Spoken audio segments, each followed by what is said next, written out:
We provide you the platform to turn your dreams into reality. Give wings to your aspirations with KR Mangalam University. Justice Verma case में अब एक नया मोड़ सामने आ गया है। आप इस मामले की गंभीरता को ऐसे समझ सकते हैं कि जब जस्टिस वर्मा के घर से नोटों की गड्डियां बरामद हो रही थी तो सबसे पहला फोन देश के गृह मंत्री यानी कि अमित शाह को गया था और अब ये मामला संसद में भी गूंज सकता है क्योंकि जस्टिस वर्मा के खिलाफ महाअभियोग भी लाया जा सकता है। लेकिन उससे पहले ही अब जस्टिस वर्मा ने सुप्रीम कोर्ट का रुख कर दिया है। तो सुप्रीम कोर्ट में जस्टिस वर्मा ने क्या अपील दायर की है, इस पर ज्यादा चर्चा के लिए हमारे साथ न्यूज रूम में इस वक्त मौजूद है शेखर जी। तो शेखर जी से जानेंगे कि जस्टिस वर्मा का क्या कुछ कहना है।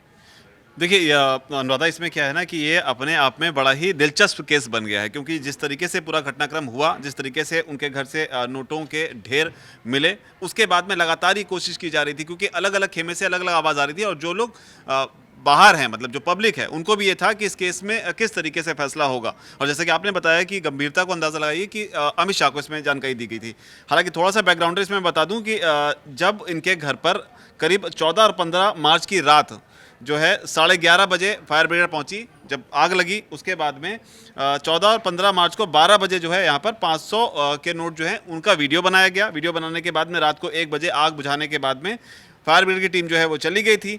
15 मार्च को जो है जो पुलिस कमिश्नर हैं अरोड़ा, उन्होंने इसकी जानकारी जो है अमित शाह को दी। दिल्ली हाई कोर्ट के जो मुख्य न्यायाधीश हैं उनको इसकी जानकारी दी गई। इसके अलावा जो सीजीआई हैं, चीफ जस्टिस ऑफ इंडिया, उनको है नहीं, मतलब थे संजीव खन्ना जो पहले थे, उनको जानकारी दी गई। उसके बाद में पुलिस जो कमिश्नर थे अरोड़ा, उन्होंने ये जो वीडियो था और इसके फोटो थे वो चीफ जस्टिस को भेजे और इस तरीके से जो आला कमान है पूरा, उनको इसके बारे में अपडेट दिया गया। इसके बाद में एक कमेटी बनाई गई चीफ जस्टिस ऑफ इंडिया की तरफ से, 3 मेंबर की कमेटी बनाई गई और इस कमेटी ने उसके बाद में अपनी जांच को आगे बढ़ाया और उसके बाद में इनको गिल्टी जो है उसमें इनको माना। बाकायदा उसे लेकर स्टेटमेंट जारी किया गया। जो कमेटी बनाई गई थी उसके अंदर जो जजेस थे उनके नाम मैं आपको पहले बता दूं। इसमें पंजाब और हरियाणा हाई कोर्ट के चीफ जस्टिस थे शील नागू, हिमाचल प्रदेश के सीजे थे जीएस संधावालिया, इसके अलावा कर्नाटक हाई कोर्ट के अनु शिवरमन।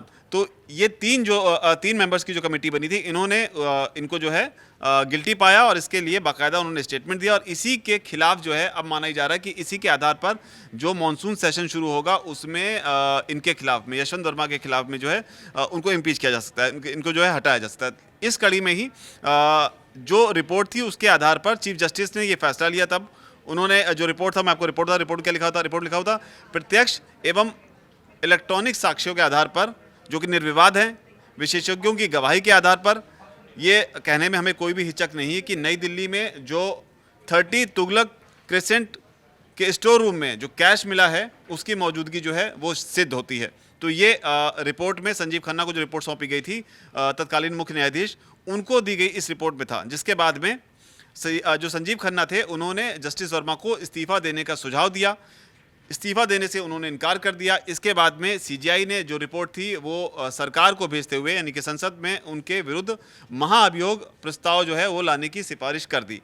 फिर इसके बाद में ये संभावना बनी कि अब जो मॉनसून सेशन है उसमें सरकार जो है बड़ा कदम ये जस्टिस वर्मा के खिलाफ उठा सकती है और इसी को देखते हुए अब उन्होंने सुप्रीम कोर्ट का रुख किया और सुप्रीम कोर्ट में जाकर उन्होंने अपनी बात जो है कही है। उन्होंने ये कहा है कि उन्हें जो है जो भी जांच की गई 3 मेंबर के जरिए, उसमें उन्हें अपनी बात रखने का पक्ष नहीं दिया, मौका नहीं दिया गया। ये रिपोर्ट जो सीजीआई को उन्होंने अप्रोच किया उसमें उन्होंने कहा है कि ये रिपोर्ट जो है ये इन हाउस जांच समिति का हिस्सा है, जो एक आंतरिक प्रक्रिया है। साथ ही उन्होंने ये भी कहा कि सीजीआई को इसे सरकार को भेजने का कोई भी अधिकार या कारण नहीं था।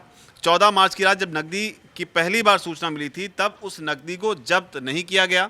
साथ ही उन्होंने ये भी कहा कि कथित तौर पर कुछ लोगों के द्वारा नकदी को वहां से हटा दिया गया, जिससे ये दावा कमज़ोर पड़ता है कि उनके आवास के स्टोर रूम में जो कैश है वो मिला था। तो ये बात इन्होंने सुप्रीम कोर्ट के सामने जो है इसमें रखी है। अब देखना होगा सुप्रीम कोर्ट इस मामले की सुनवाई करेगा, फिर अगर सुनवाई करता है उस केस में फिर आगे किस तरीके से चीज़ जाती है, क्योंकि मानसून सत्र भी अब शुरू होने वाला है। तो अब ये जो पूरा केस है ये एक दिलचस्प मोड़ पर आ गया है। लेकिन शेखर जी, इस मामले में जैसे हमने पहले देखा था, जस्टिस वर्मा ने साफ तौर पर कहा था कि मेरे बंगले से जो कैश बरामद हुआ है वो मेरा नहीं है, मुझे नहीं पता वो कैश वहां पर कैसे आया। तो आपका जो स्टेटमेंट है, पहले का जो स्टेटमेंट है, उसे आप किस तरह से देखते हैं? देखिए, ये जो उनका स्टेटमेंट है पूरी तरीके से एक लीगल तरीके से एक लैंग्वेज है, जिसमें उन्होंने कहीं न कहीं एक तर्क देने की कोशिश की है कि जो भी कैश मिला है उसे वहाँ से हटा दिया गया पहले। तो ये एक जज हैं, वो समझते हैं लीगैलिटी कहाँ-कहाँ पे हम बच सकते हैं। पहले अलग-अलग बातें थी, शुरुआत में जब वीडियो आया तब भी ये कहा गया था कि मैं आपको अगर इसको थोड़ा-सा और डिटेल में बताऊँ तो शुरुआत में जब वीडियो आया था उसमें बयानों में भी बहुत अंतर देखने को मिला था। जो कमिश्नर थे, उसके अलावा फायर ब्रिगेड के थे, तब उनके बयानों में भी एक उसकी वजह से भी काफ़ी कन्फ्यूज़न देखने को मिला था। तो अब यहाँ पर यही है कि अब देखना होगा कि सुप्रीम कोर्ट में जब ये मैटर पूरी तरीके से पहुँचेगा और हियरिंग होगी, वहाँ से क्या निकल कर सामने आता है। और इस मामले में जिस तरीके से हमें जानकारी मिली है कि जो जब नोटों की गड्डियां बरामद हुई तो सबसे पहला जो कॉल था वो देश के गृह मंत्री यानी कि अमित शाह को गया था। तो ये मामला इतना गंभीर है और ये कानून के दायरे को कटघरे में खड़ा करता है। तो इस मामले में अब गृह मंत्रालय की क्या प्रतिक्रिया है? नहीं, गृह मंत्रालय का अभी इसमें फिलहाल कोई रोल नहीं है। कुल मिलाकर यही है कि मामला गृह मंत्रालय को तब वहाँ दिया गया था क्योंकि मामला जो है एक जज से जुड़ा हुआ था।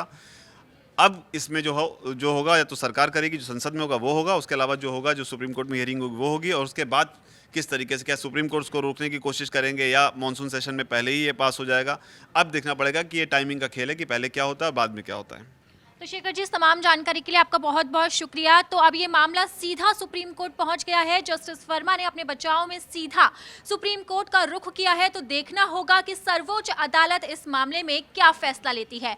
और फिलहाल ये मामला अब संसद में भी सुनाई दे सकता है। तो देखना होगा कि जब 21 जुलाई से संसद का मॉनसून सत्र शुरू होता है तो इस मामले की गूंज क्या संसद में सुनाई देती है, इस मामले में आगे क्या कुछ होता है।